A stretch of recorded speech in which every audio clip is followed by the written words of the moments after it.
Și acum se anunță un moment mai tensionat pentru partea lui Tătărușanu. Varga! Ce execuție are Dacian Varga!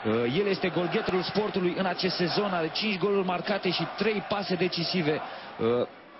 Este clar omul numărul 1 de la sportul studențesc. Spunea că în pauza de iarnă vrea să plece de la sportul pentru că simte că poate să dea mai mult. Este gol!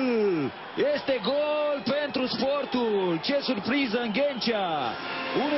1-0 pentru echipa lui Viorel Moldovan. O centrare și într-adevăr cu capul Tibi Bălan reușește să plaseze foarte bine mingea. Nicio reacție din partea lui Tătărușanu. 1-0 pentru sportul în Ghencea. Așa s-a întâmplat și în urmă cu 3 săptămâni la meciul din campionat. O primă repriză slabă făcută de Steaua. Apostol cu centrarea. Și bară! Vedem centrarea lui Apostol. Cad mai mulți jucători acolo.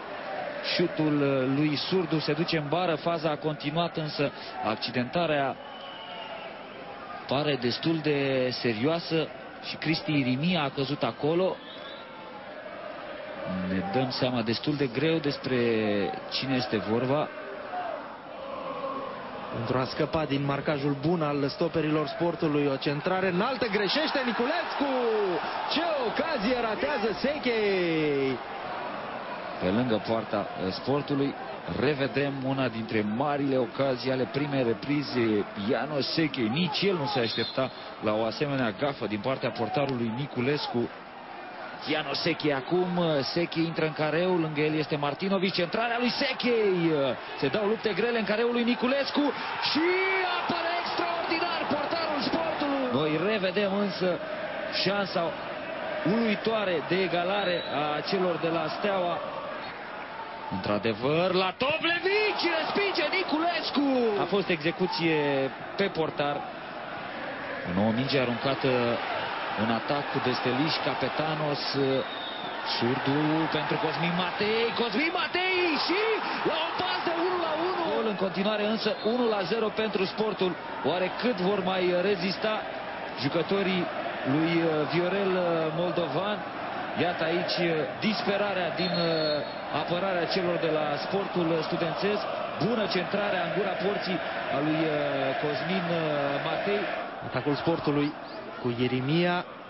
Sau lui Ferfelea pentru Irimia. Irimia în careul Stelei. Irimia întoarce!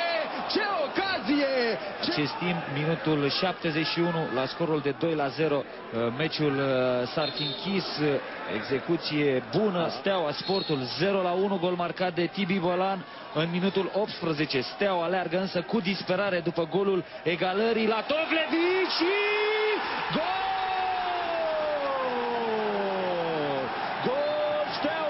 Niculescu a fost un adevărat erou în poarta sportului. Revedem. Cred că nici nu a atins mingea.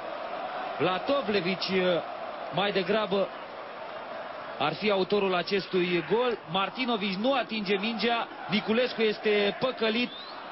Centrează Sechei. Mare ocazie, din nou bară.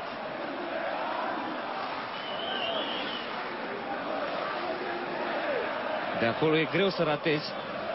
Singur, nemarcat, Gardoș trimite în